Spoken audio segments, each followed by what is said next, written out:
So quantum computing is so it's part of the deep tech. It's an advanced technology, and there are many things that can be said on how this works. So I've kind of selected the top 5 things that I think anyone should know, at least when you want to get started. The first thing is really simple. This is Inspiring Design, where unique innovators come together to share their knowledge, share their insight, and keep us up to date with the latest industry trends. And here's your host, Rashan Senanayake.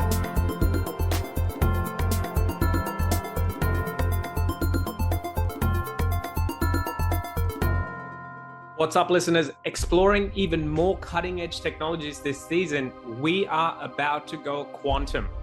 Yep, today is all about quantum computing. And to lead the way on this topic, I have here with me Stephanie Pons, who works at Deloitte in Brisbane. She specializes in financial services and technology with a focus on emerging technologies, particularly quantum computing and quantum sensing. As a strategic advisor, she plays a key role in guiding the development of practical application of these technologies to drive business innovation. She has a strong interest in how quantum computing can benefit science and the development of environmental solutions. She has an extensive background in applied physics and business, and Stephanie's work is focused on helping organizations unlock the full potential of quantum technologies and initiate those strategic conversations for the transformative impact of quantum technologies. So without further ado, let's get straight into it. All right, Stephanie, welcome to Inspiring Design, and thank you so much for giving up your time. And as usual, with every one of my guests, I love to understand your background and your story. Where do you hail from? Sure. Thank you. And so my name is Stephanie Pons. I work for Deloitte in Brisbane in financial services and technology. And part of my work in technology include emerging technologies with a focus on quantum computing and quantum sensing.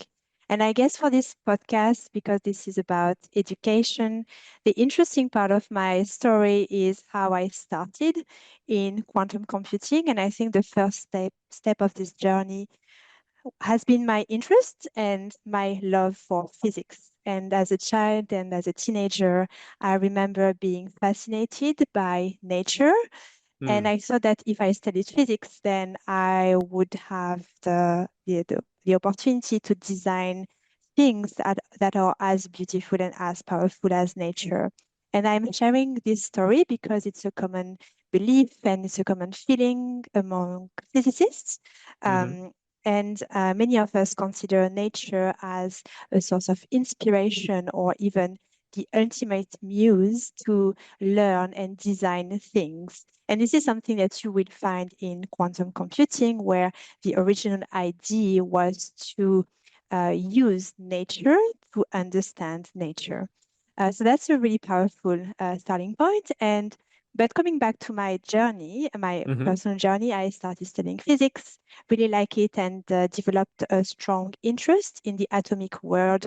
And I was not quite sure about what to do with this initial interest. I didn't know if I should focus on the very, very big, such as the understanding of space and the universe, or on the very, very small, such as nanophysics, for instance. And because I wanted to be able to design and build things, I decided to focus on the very, very small, which is like nanophysics and nano objects. So I started in a lab working on the design of nano objects based on carbon nanotubes for environmental applications. And this is where I discovered quantum computing, because I was another team working on the technology.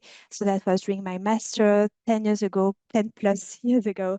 And since then, I've been working in this industry and following the evolution of the technology. And what I can say is that 10 years ago, the landscape of quantum computing and quantum technologies was very different.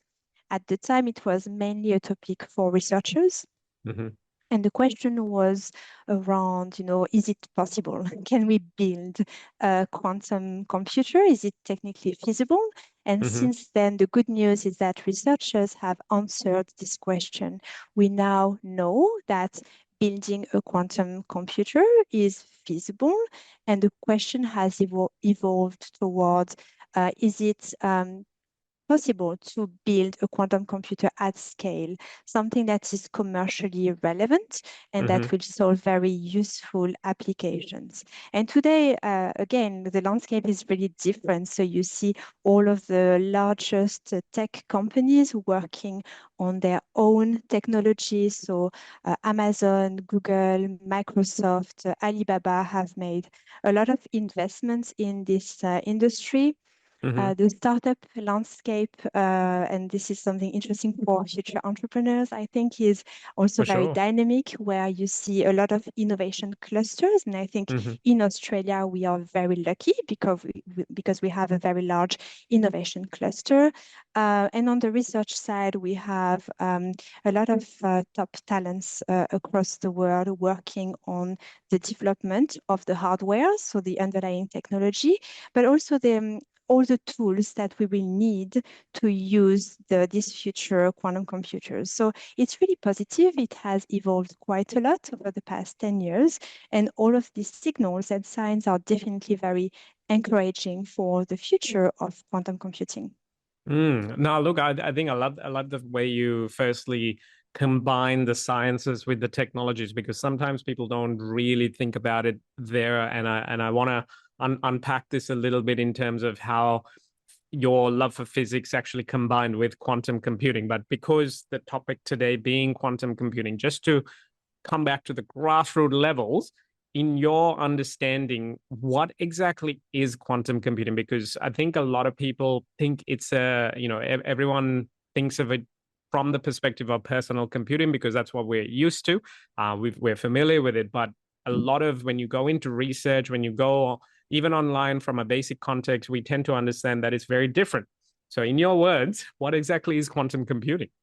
Yeah, that's a very good question, because I've realized that when you say the word quantum outside of the quantum industry, there is people can be a bit nervous about it because they feel that it's going to be super complicated or mysterious. And I don't think this is fair, because it should not be that way. I think quantum computer is at the end just a new type of computers. And as I said, there is a lot of attention, a lot of investment in this industry, and for the right reasons. But maybe just to level set, I will start by zooming back just a little bit.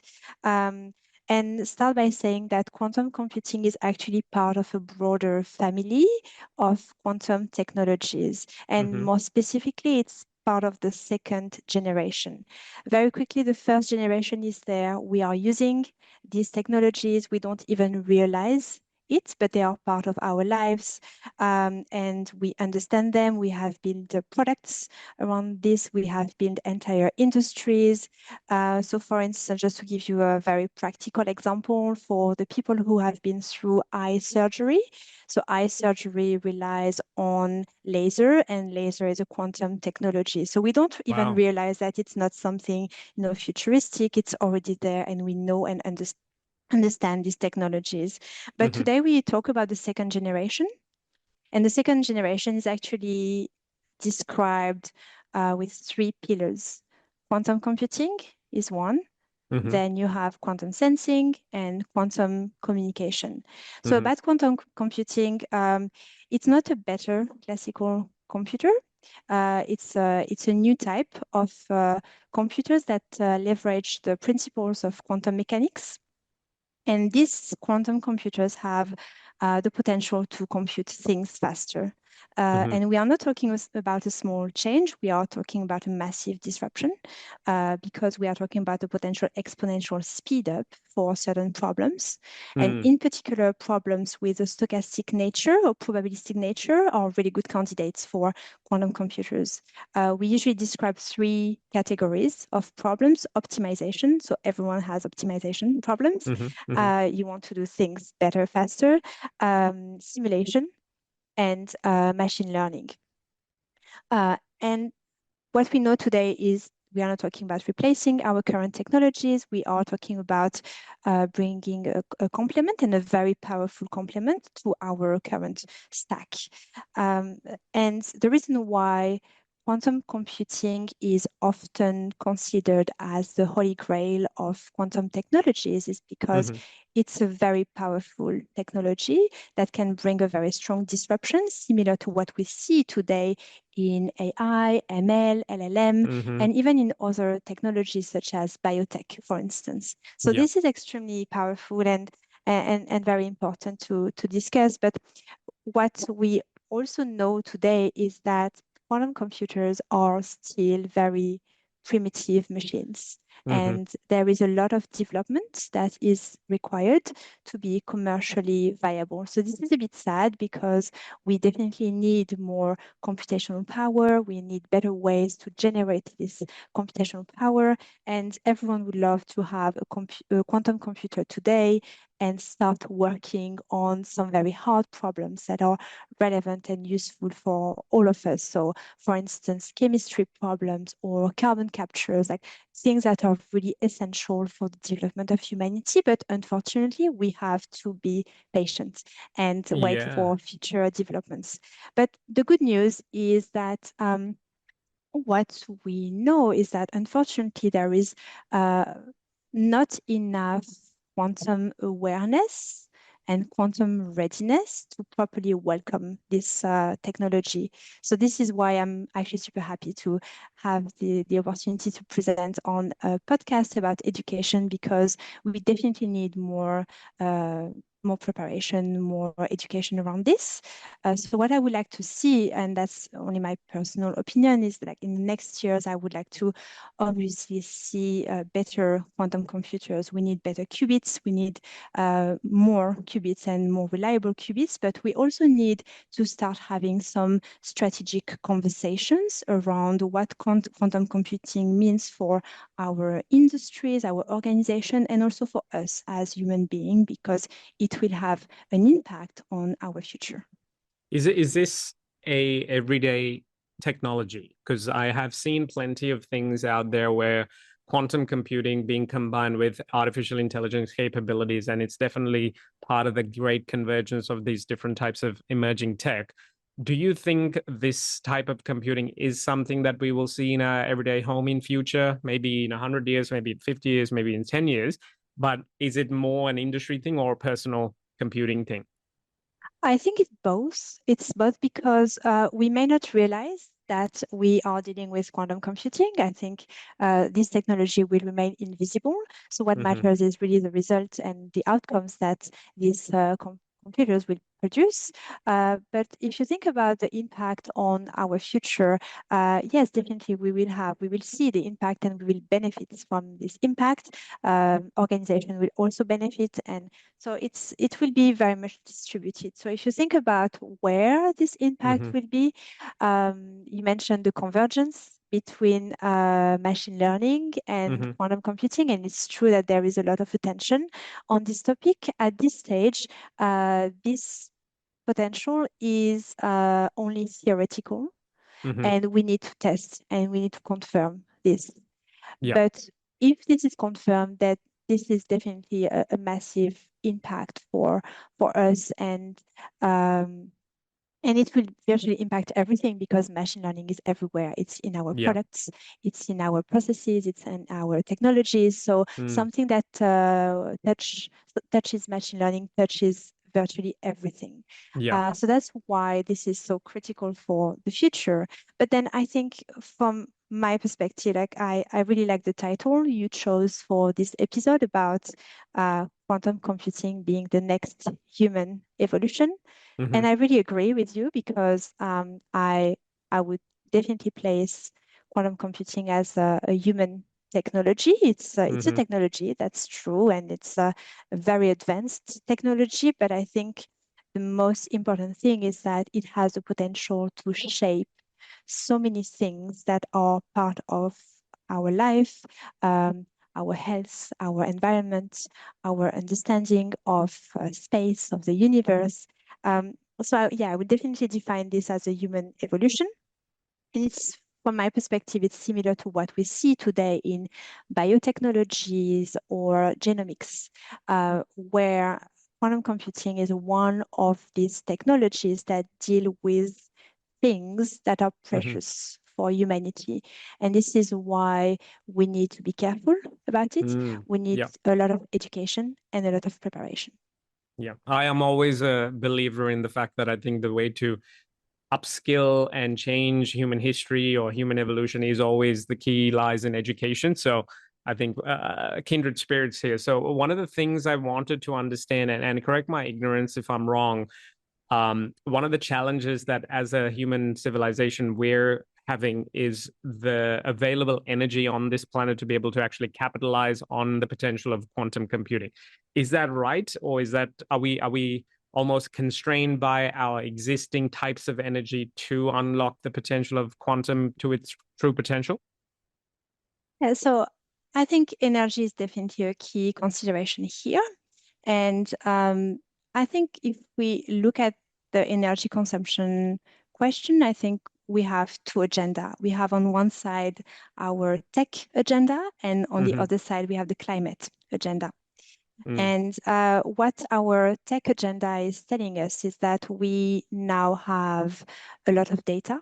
We understand this data, and we have built very sophisticated models. So if we want to fully benefit from all of these capabilities, we need to have enough computational power. We need to have the right amount of computation to run these models.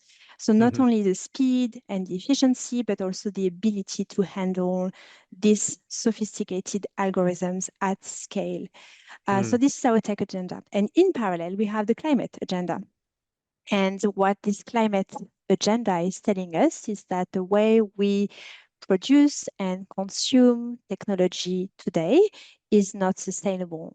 You may have seen the recent statement from Google saying that the increase in the use of generative AI and the energy requirements from data centers will make it challenging for Google to meet its carbon neutral targets by 2030. And this is a very strong message, and we need to listen to this message, and we need to realize that we need to rethink the way we produce technology, and computation is a big part of it. And along the journey, and when quantum computers will be a bit more advanced, we will realize that they offer a viable alternative to our current computational methods. Yeah, no, absolutely. And I think throw back to my previous episode with two incredible ladies that shared the same sentiment about the use of AI and its energy use, how every click, every prompt has that ripple effect. I think it's a given, the fact that this type of technology is important to our future. But how does it exactly work? So going back to a very grassroots level, just so that, let's say, for example, primary school teacher was listening in, how exactly does quantum computing work? Yeah, so I'm happy to try to explain this. So quantum computing is so it's part of the deep tech. It's an advanced technology, and there are many things that can be said on how this works. So I've kind of selected the top 5 things that I think anyone should know, at least when you want to get started. The first thing is really simple. The basic unit of a quantum computer is called a qubit, and it stands for quantum bits. And actually, when you want to measure how good a quantum computer is, you use 2 key metrics. Number one, the coherence time, which is the ability of a qubit to remain in the quantum state and in a state where you can actually perform some operations, where you can run your algorithm. And number 2, the fidelity, which is the ability of a qubit to retain the correct information without errors.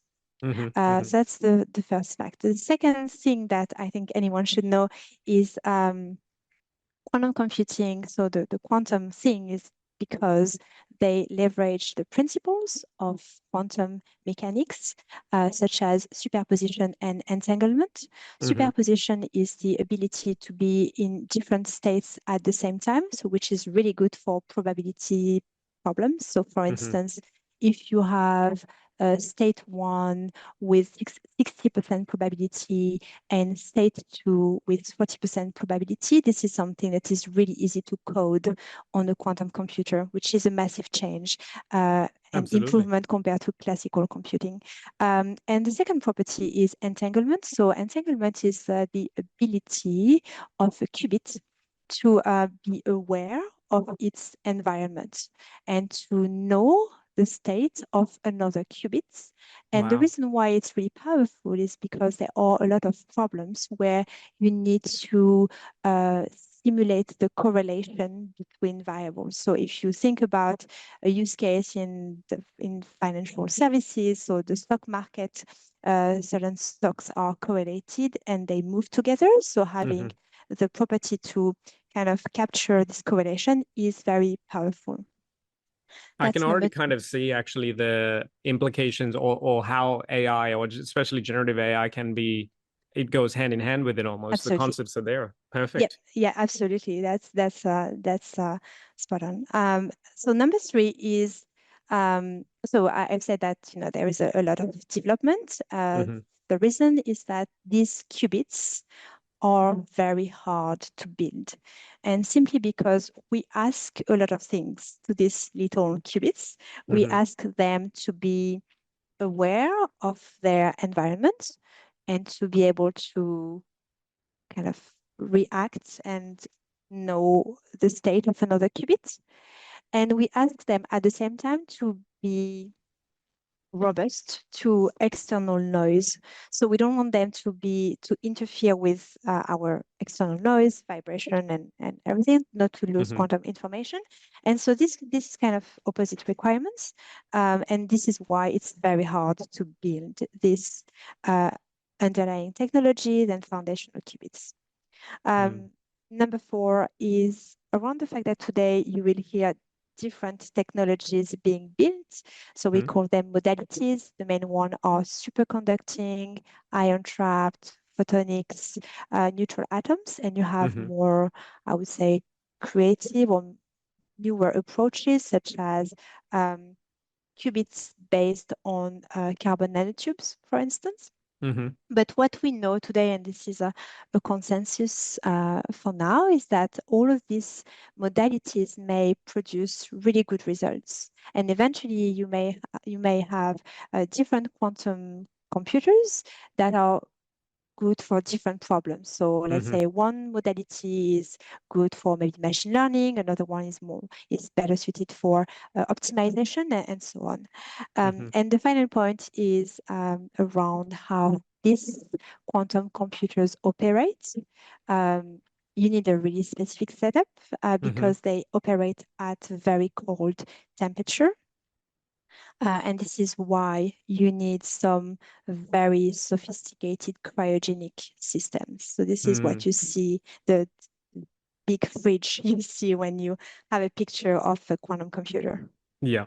And I think even from a foundational level that people will relate to, where personal computing has its own cooling systems, especially the higher the performance that it requires. So the basic concepts of, I think, scientific understanding of how a normal everyday computer works can be applied here, but it's just operating at a completely unparalleled, unprecedented level, so which is really exciting. Now, how does the other technologies that you mentioned, things like quantum sensing, what should we know about them and how does that kind of interrelate with one another? Yeah, so thank you for bringing this topic because unfortunately, fortunately, there is a lot of attention on quantum computing and for the right reasons, but quantum sensing is also a very interesting range of technologies, and we are at a very exciting moment in quantum sensing. So quantum sensors are a new generation of sensors, and they also rely on the principles of quantum mechanics. They are capable to capture new data, more data in a more precise manner and in a more efficient manner. some of them are still very early stage and will require a lot of research. But others are more advanced and mature. Is there like an example? I think there are some very interesting applications already around defense and intelligence and medical applications. So one of the most famous startup is Sandbox AQ, working on very advanced sensors, on navigation problems. So it's already there. It's not, something that you will see in 10, 20, 30 years. It's like we are dealing with mature technologies with a very broad range of use cases and application. And I think the key thing is, number one, progress and enhance the maturity of these sensors. And number two, find the right applications for these sensors. The reason why I am very excited about quantum sensing on top of this application is maybe for a more foundational reason, is because quantum sensors will generate a new generation of a new range of data. And if you look at, and from my perspective, it will have the potential to improve data science. If you look at the past 10 years, we have spent a lot of time in understanding existing data. We have been cleaning this data, we have been labeling this data, and we have been using this data on our advanced models. And this will continue for sure. But what we will need on top of this for the next 10 years is to start integrating and experimenting with new data. And for this, I strongly believe that quantum sensing will play a critical role in the production of this new data. Yeah, makes sense. Makes sense. I think it's forming a picture in my head as well. And one of the things that I always ask, usually because the more powerful a tool is, there's always the pros and the cons as well. What happens if quantum computing gets into the wrong hands?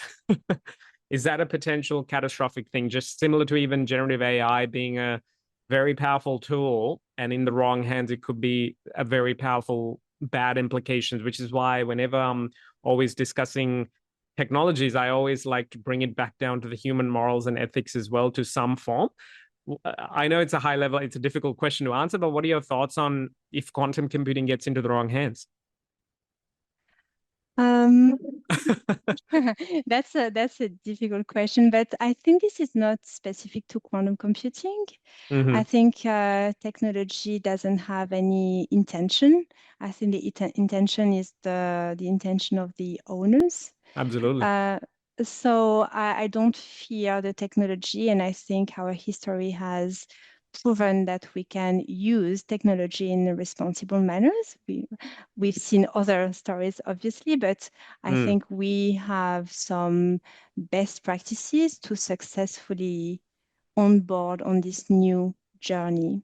Love it. But I do not have any particular fears. And on top of this, and I know that you hear a lot of kind of message around, like you need to, be ready really soon, and, just some kind of dramatic scenarios. But I don't fear this technology. I think for now, I'm really fascinated by the potential. The good news is that we still have some years before seeing a practical fault-tolerant quantum computer. So I think the best use of this time is really first to learn the lessons from the past and use this time to prepare and understand what this means for us and how do we want to use this technology.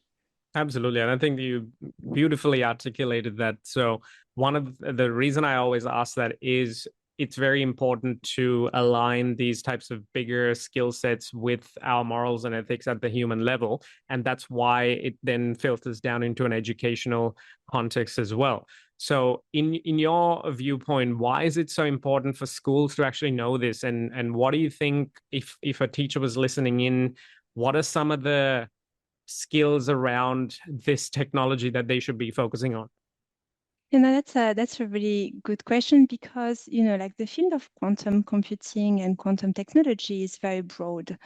And ultimately, I think that collaboration is key. We need to build a truly collaborative environment if we want to solve these very complex challenges. And there is a lot of things to do. So I do believe that we need a very strong variety of background and expertise to solve these problems. Now, if you ask me what skills, I'm obviously biased because I'm a physicist by training and I really loved I'm studying assuming physics. STEM skills are right at the Yeah. top. Yes. But again, I'm very biased, but I will share my opinion on this.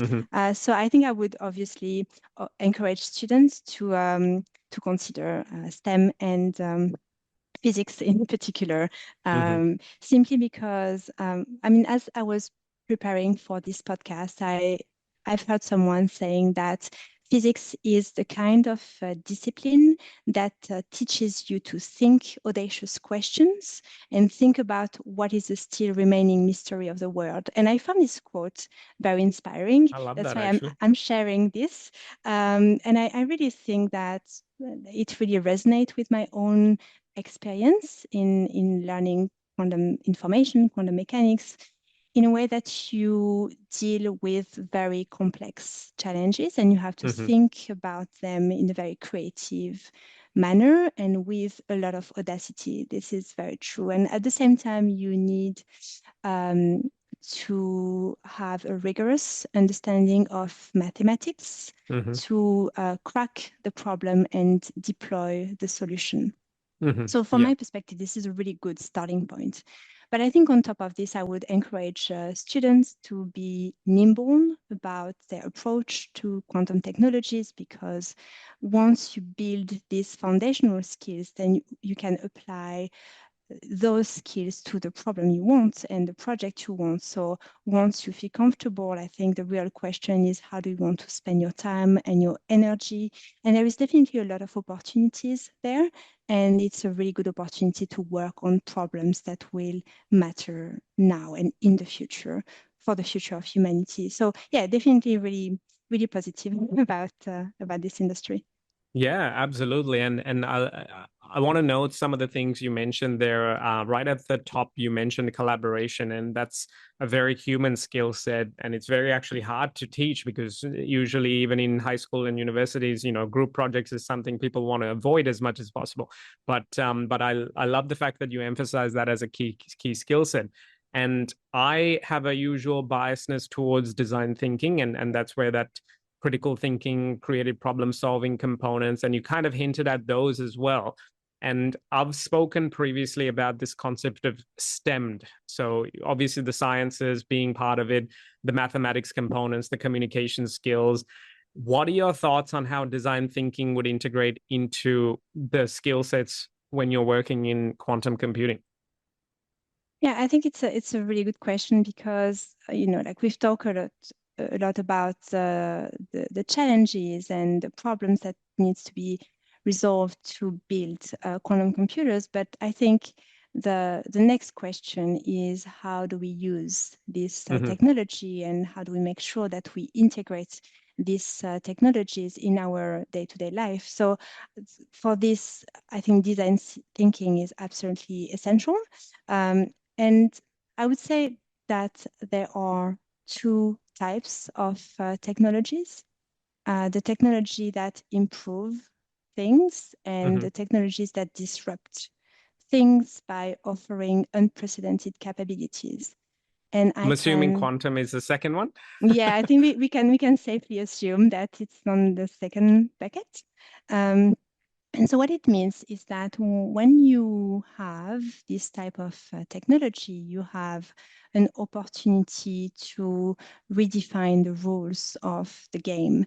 So quantum computing is very different from any other technologies there. So today we have the traditional CPUs, and on top of this, we now have very powerful GPUs and TPUs.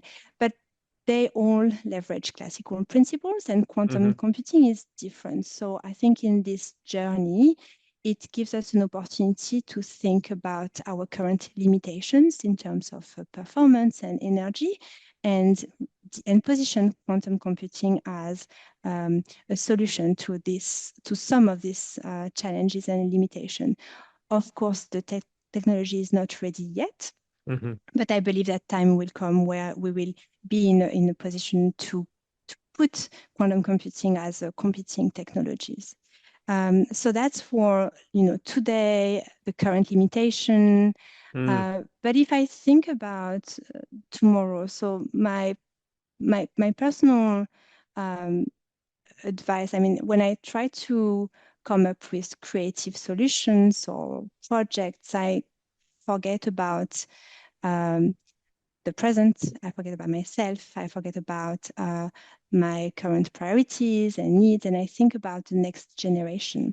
And often I realize that there are some problems that seem really important today, but that we kind of be resolved with different technology progress. And there is a whole range of new problems that will emerge.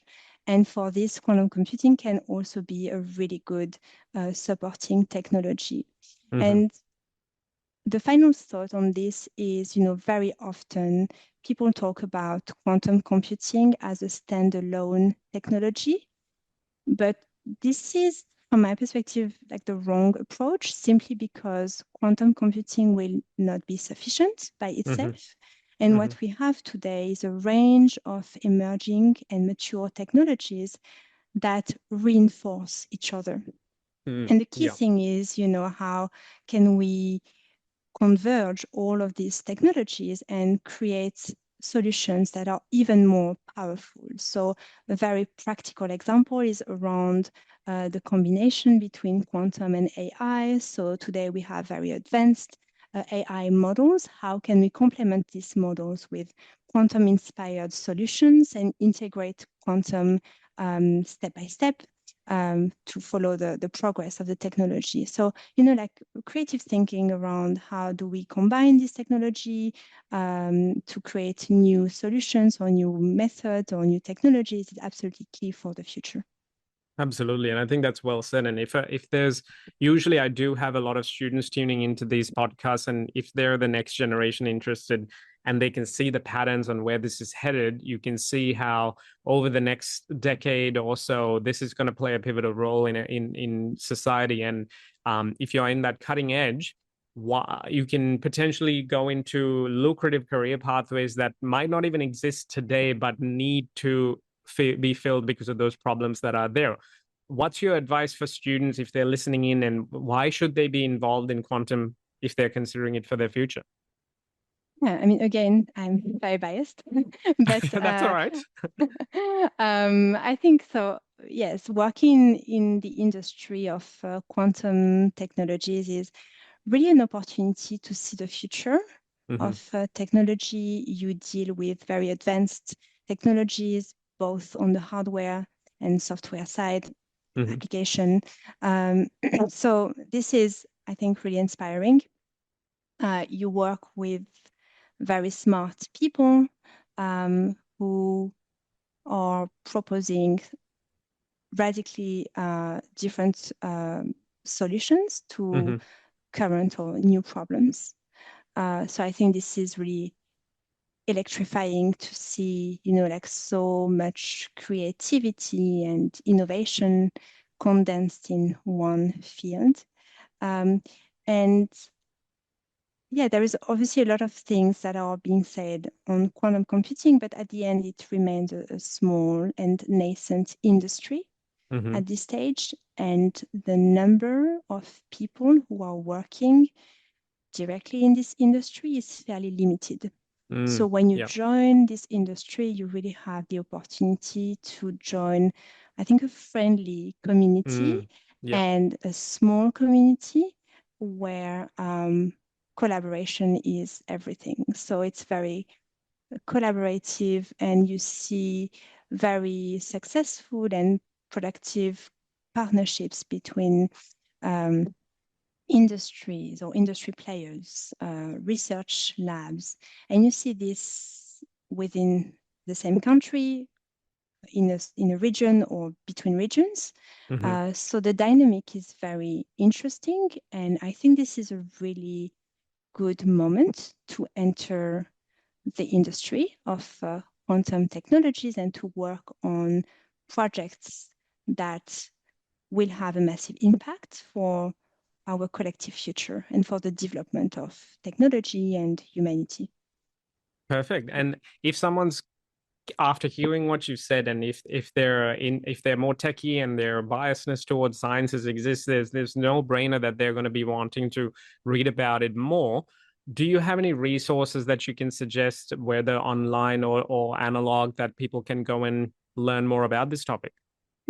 Yeah, so there are plenty of opportunities to learn about it. I think having some foundational skills is a really good starting point. But Mm-hmm. I think if you look at, for instance, I think that IBM has done a really good job in producing education content Mm-hmm. for students and for the corporate world. So different levels, different level of applicabilities. But there are some really good. There's some really good education content, I think, on the IBM website.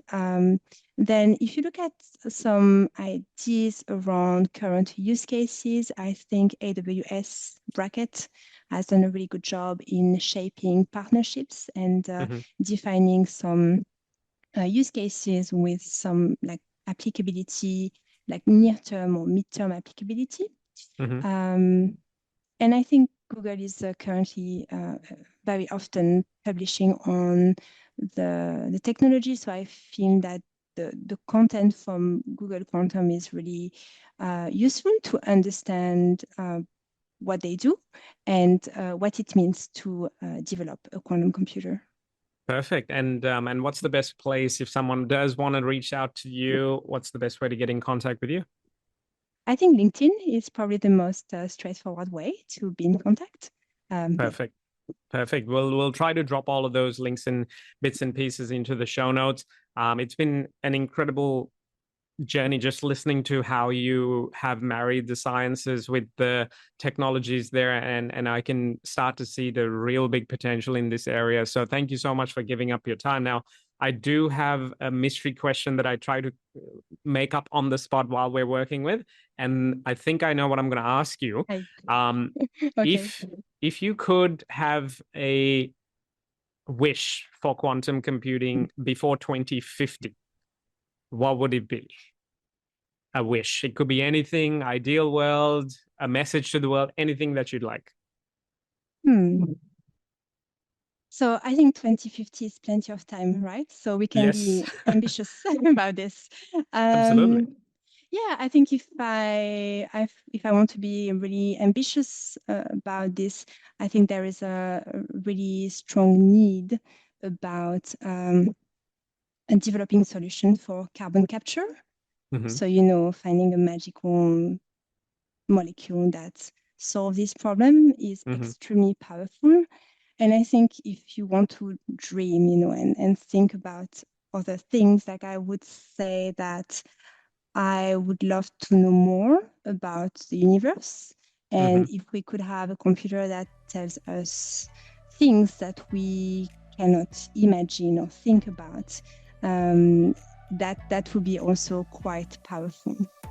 Love it, because I think the dreamers are the ones that eventually change the world that they shape. So Yeah. thank you so much for your time. Plenty to learn, and I hope the listeners have been inspired by what you have shared, and they'll go on to learning more about this as well. So really appreciate your time. Thank you so much. Thank you. Thanks very much. That's it for today's episode. Now it's time to take action and build on the learnings to get inspired. First up, jump onto rashansenanayake.com/podcast and check out the show notes, links, and other relevant learning materials from this amazing episode. Next, if you learned something new today, click that subscribe button and set yourself up to receive live notifications on future episodes, as well as more opportunities to learn from our amazing guests, brands, and speakers. Last but not least, it's time to have your say.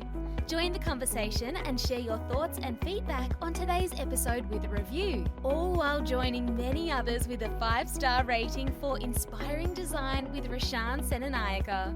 Till next time.